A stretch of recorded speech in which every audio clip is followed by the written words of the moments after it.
But Indian ટીમમાં આવવા માટે આનાથી આઈપીએલ થી તો થોડું વધારે સ્ટાન્ડર્ડ દેખાડવું પડશે. નો ડાઉટ એ લોકોને એવું છે કે ભાઈ ચાન્સ આપે છે, પણ બધામાં શું છે, તમારે વર્કલોડ પછી એ જ થશે.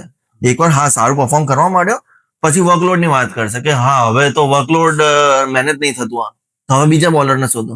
તો પહેલેથી જ ગ્રૂમ કરી લો. એ જ સાચી વાત છે ને યાર, કે તમે જ્યારે ટાઈમ છે તમારી જોડે ત્યારે ગ્રો કરો. યસ. અને ભાઈ એ લોકો તો હેડ ના રમ્યો આ વખતે તો ભાઈ પાડશે થોડી અને હેડ ના રમ્યો એટલે 21 ઓવર સુધી ગઈ ગયો. નહીં તો ભાઈ 10 ઓવરમાં પતાવી દેતો. હા એ તો એ જ મૂડમાં હોય છે. એટલે ઇન્ડિયા બ્લુ જર્સી જોઈને તો ગાળો થઈ જાય. બુલ જેવું છે એનું, બુલ લાલ કલર જોઈને પેલો થઈ જાય, આ બ્લુ કલર જોઈને થાય છે. પણ યા કશું ગેમમાં હતું જ નહીં, કઈ આમ કશું ઇન્ટરેસ્ટિંગ બની બી નહીં.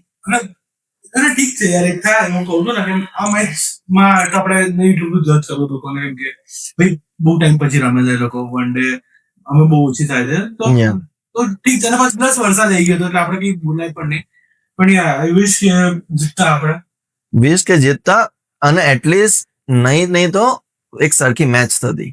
મેઇન જીત હાર બી નથી. મને એવું થાય કે હા ચલ તમે સારું રમો પછી બીજું બધું થઈ રહેશે. બીજા કસ્ટમમાં આપણને એવું નથી કે હા બસ કે આપણી ટીમ બહુ